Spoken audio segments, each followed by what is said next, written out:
আসসালামু আলাইকুম রহমতুল্লাহ। আজ জানবো ইজি বাইক, মিশুক এবং রিক্সার সেন্সর আইসি কীভাবে সঠিকভাবে পরিমাপ করব সেটা নিয়ে আজকের ভিডিওটি।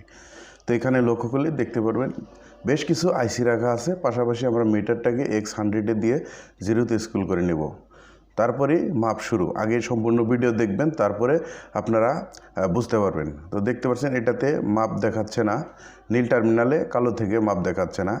এই আইসির আমরা দুইটি মাপ দেব, একটা কিলো এবং আরেকটা অমসের মাপ দেব। নেগেটিভ পজিটিভ, কিলো এবং কি অমস। তিনটি টার্মিনালে কোনো জায়গায় মাপ দেখাচ্ছে না, পজিটিভে শুধু মাপ দেখাচ্ছে, তাও শর্ট হয়েছে, জিরো দেখাচ্ছে। অর্থাৎ এ ধরনের আইসিগুলো জিরো দেখাইলে এটা সকলেই জানেন শর্ট হয়ে থাকে। কী কারণে বলেছিলাম? 90% মিস্ত্রিরা মাপটা বোঝে না, সেটা নিয়েই থাকছে আজকের ভিডিওটি। তাই ধৈর্য সহকারে ভিডিওটি সম্পূর্ণ দেখবেন, পরে কমেন্ট করবেন। তো দেখতে পাচ্ছেন এখানে নেগেটিভ থেকে আমরা তিনটি টার্মিনালে মাপ দেব, সবুজ, হলুদ এবং কি নীল। তো এটা মাপার পর সেম মাপই দেখাচ্ছে, কিন্তু এখান নেগেটিভ থেকে আমাদের তিনটি মাপ সেম মাপ দেখাচ্ছে। পাশাপাশি পজিটিভেও আমাদের সেম মাপ দেখাচ্ছে, তাহলে এই আইসিটাও খারাপ রয়েছে। পাশাপাশি আমরা কিলোর মাপ দেওয়ার জন্য কালোটা লালে দিব, দিয়ে দেখব কী অবস্থা। তো দেখতে পাচ্ছেন এখানেও 10-এর মতো মাপ দেখাচ্ছে, তিনোটাই 10 মাপ দেখাচ্ছে। কিলো এবং কি অমস দুইটি পরিমাপ যদি এই আইসি ঠিক থাকে তাহলে বুঝতে হবে আইসি সঠিক রয়েছে।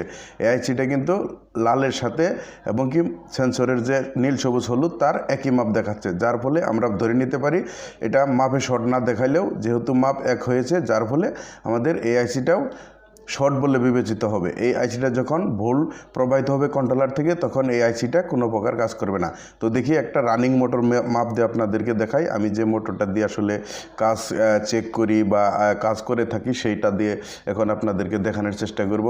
ধৈর্য সহকারে ভিডিওটি দেখবেন, তাহলে খুব সহজেই বুঝতে পারবেন কী কারণে বলেছিলাম 90% মিস্ত্রিরাও বোঝে না। তো দেখতে পাচ্ছেন নেগেটিভ থেকে আমরা তিনটি টার্মিনাল মাপ দেবো, একই জায়গায় আমাদের মিটার যাচ্ছে, খুব সঠিকভাবেই যাচ্ছে। তো এখন কালো থেকে আমরা মাপ দিলাম তিনটি টার্মিনাল, পাশাপাশি এখন লালটা মাপ দেব। তো দেখতে পাচ্ছেন এখানে যদি আমরা লালটার সাথে এখন কালো দেব, কারণ কিলো এবং কি অমস দুইটি মাপই আমাদের সঠিক থাকতে হবে। একটা নিচের মাপ আর একটা উপরের মাপ। অনেক ভাই রয়েছেন শুধু কালো থেকে মাপ দেন, এটা আমি 100% জানি।